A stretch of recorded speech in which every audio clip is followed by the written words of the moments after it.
Welcome back, guys, to another episode of What the X. This is What the X episode 84, believe it or not. And we're going to get started right away. We're going to talk about this guy named Alex Mashrabov. And this is his profile right here. He's the CEO at Higgsfield. That's going to be important, guys. He's the CEO at Higgsfield, as he claims, the best video generative AI for social media. Co-founder at AI Factory, acquired by Snap. And he had a lot to do with the face swapping on Snapchat back in I think 2020 or whatnot. There's a couple podcasts that are out there with him on it. Very low key. He's a very low key guy. Doesn't have a lot going on. He's only got 9,000 followers for being as successful as he is in the AI space. And he's got a tweet here, or no, not him himself having a tweet, but this is interesting. I wanted to bring this up. This is a tweet from Alex himself here. And then let me zoom in on this. Alex scaling video gen AI is his handle. Over 100 filmmakers from cinema backgrounds have already moved into AI.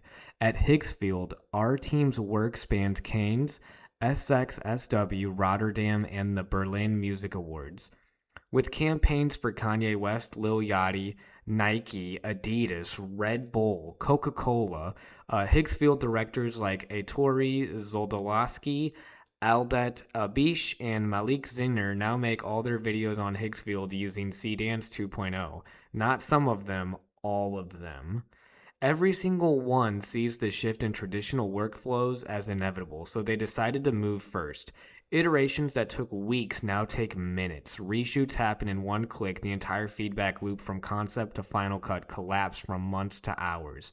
Right now, this is 100 filmmakers inside one company. Within a year, this will be how many films get made at every major studio, every production house, and every marketing team on the planet. It's just a matter of time. And guys, that's a very powerful statement that Alex Mashrabov is making here. And then, guys, super interesting background. He has two super smart parents that were mechanical engineers themselves. That's how he explained it on a podcast that he was on when he was getting interviewed. Seems like a really intelligent guy. Been doing coding competitions since he was in his youth. So it's just I always think of it's interesting, I'm an MMA fan, so I've seen a lot of evolution in mixed martial arts.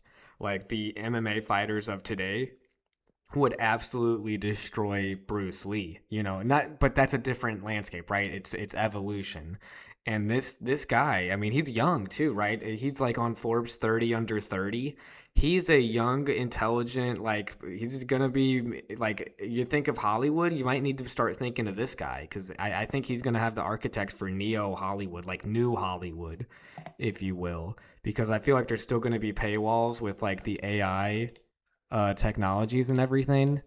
And then let me get back, and then let me show you guys another tweet from his company that he's CEO of. Higgsfield AI has this to say: tomorrow we premiere Hellgrind in Cannes. It's a first 95-minute AI film made entirely on Higgsfield. The budget was under $500,000 with $400K going to compute. The first 25 minutes needed 16,181 generations for 253 shots. A traditional film would cost from $50 million. Filmmaking is changing. And then this is where it's going to get crazy, guys. I'm going to show you the trailer. I want to get your thoughts on this, guys, because this is I don't know how else to say it rather than just saying it's game-changing insanity. And this is I want you to think of this, guys. Even though it's AI generated, this is the black and white era that we're in. When film first came out and there was no sound to it, this is how juvenile this is going to look compared to what we will get, I would say, in the next decade. And this is the trailer for Hellgrind, because it's not publicly available or anything yet, but the trailer is. And then we're just going to play it right here, guys, because I want to get your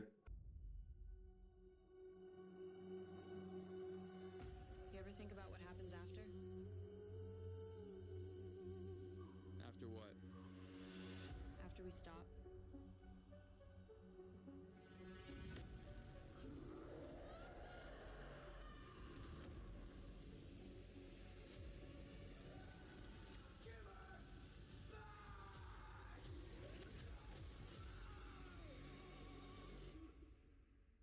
So what now? Long before humans walked the earth, there was a war between angels and demons. There's some other world full of demons, and now they're hunting us? Are you kidding me? They say the gods forged 6 artifacts of unimaginable power. 3 were taken by demons. 3 were hidden on Earth. What happens if the monsters get to them first? Our world ends, and you don't get to save your friend. I don't give a shit about any of this. Just tell me how to save Lulu. All right, big guy. Let's play ball. Did it just eat my bomb? ちょうど朝食を食べてなくた。 Oh no. Sir, are you ready to fight? Yes.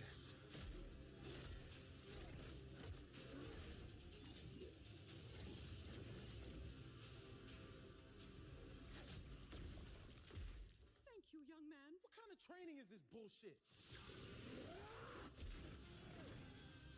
You don't even know if she's alive.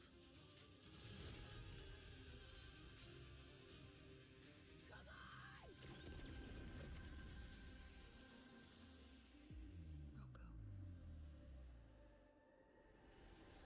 I love you. Rocco, if you do this, there's no going back. I will always be here. I'm coming, Lulu. Patience, my little friend.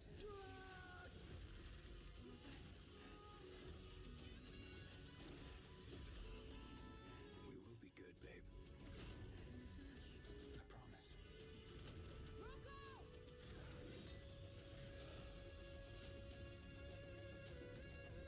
Jax, blow it.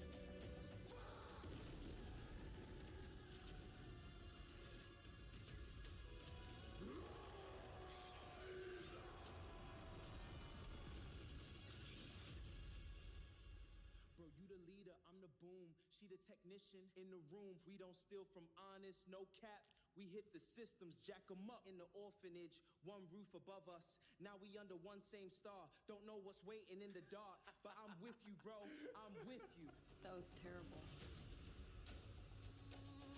So there you guys have it. That was the trailer for Hellgrind, and it still just completely baffles me. I just watching that again, I was like, man, they literally like AI hit every note when it comes to like blockbusters, because they even had that corny like funny scene that they had to make sure they put in the trailer that like every Marvel movie has to do, every James Gunn movie or TV show has to have funny comedy in it sprinkled in there as well. It has to appeal to all the audiences. And it was just such a blockbuster action, like CGI slop, but like what we're used to, but made with AI, entirely made with AI. And they don't even use real people or anything. It's insane. I mean, it's gonna change the entire game. Like I don't think that we can say just how crazy this is gonna really take off. Or if I was honestly Alex Mashrabov, I would think this guy's gonna be like on every Hollywood exec's hit list. But they better be working with him, I guess. So maybe he's doing a smart play where he's like joining up with the elites to make sure that like they're gonna try to get a monopoly on this kind of proprietary stuff, because Hollywood can't go out without a fight, you know. And but I mean, look at what happened to I feel like this is almost the Blockbuster moment, where it's like people did not anticipate how much streaming would take off, and this is levels ahead with just creating. It's like we won't need movies in the future when everyone can use their imagination and create their own movie. Like movies are gonna be like. It's like when we played with action figures as kids and we made up our own stories, but now imagine like bringing that to the next level where it's visual adaptations of whatever your mind can conjure up. It's yeah, I guess the possibilities are limitless if you look at it from like a positive viewpoint. I don't think we can be scared of AI. We have to embrace it, but we also have to recognize how it changes our behaviors, how it changes our minds. Like, I want us to all be able to, like, it's going to suck if none of us go out to see movies because we all go inside our room, put on our virtual headset, and then just escape into our own thoughts and dreams. Like, there's already enough echo chambers that it's only going to get worse if we can entertain ourselves limitlessly. I feel like it was good to have entertaining and entertainment through like social gatherings and stuff, but I mean, if you're making AI to make movies and you can make AI look like real people, I mean, there's already, like, in my mind, there's like a loneliness epidemic out there anyways.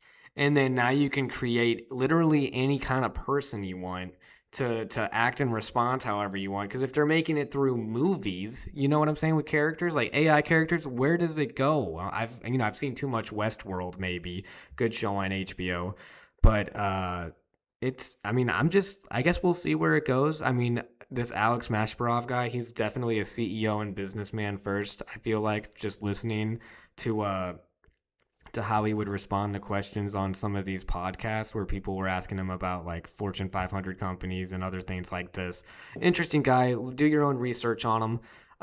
Definitely a young upstart in it all. And I mean, he still has some experience too. I mean, he's been with Snapchat since I think like 2014 or something like that. So he's definitely had a lot of time to gain experience and be hands-on with coding and stuff. And those are the kinds of people that are going to maximize the output of AI before the rest of us. Because eventually you won't need to know all the coding and everything once the AI is so advanced and also like language learning models, you know, so they're learning every day and exponentially. So it's like eventually you're just going to be able to plug in a thought and a movie's going to come out. But I don't think we're there yet. I think it's going to take quite some time. We'll see how money is played into all this, because it's like if this destroys the summer blockbuster, if it disrupts an entire system, which I already kind of don't like the system. I think there's a lot of trash movies that get made because Hollywood bigwigs, they don't want to take risk on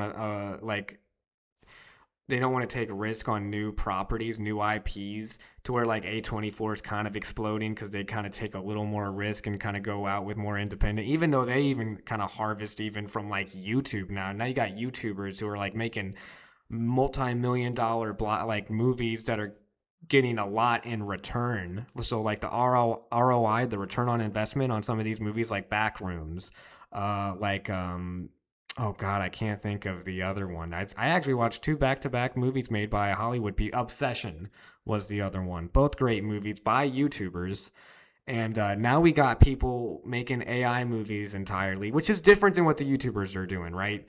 But when you have all these different things going on in the movie and TV, the entertainment industry, media industry, if you want to go even more broad, AI is the guy's right at the end of the day. I think Alex's it was true to his point. He's like, you know, it's going to be everywhere. He's already working with a lot of these directors and people like this. So if you don't adapt with the technology, you're bound to get left behind. I'm wondering how like Quentin Tarantino or other people like that, like, are there still going to be those kind of voices in the future? Probably. I don't think creativity has to go away because you're having tools that make it easier to do things people couldn't do in the past. If anything, I'm hoping, in an optimistic viewpoint, that the movies we get and the stories that the audiences can have are going to be more different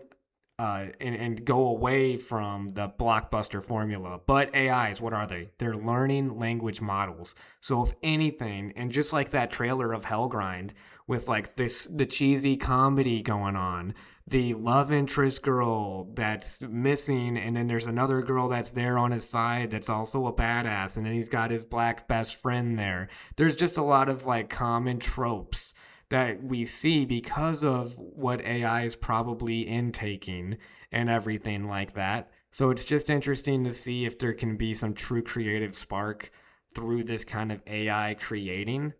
I don't see why there's not, but I think his company so far has been really used towards like advertisements and like, business advertisements. Like, hey, check out our firm. Hey, go, like mattress firm or whatever, But like going in the higher level, like when you're talking about artwork and you're talking about film, there's going to be an interesting like discussion to be had about like, is the humanity, is the creativity still there when it's regurgitating stuff? But the other argument to make is, are we not just regurgitating ideas that have happened beforehand?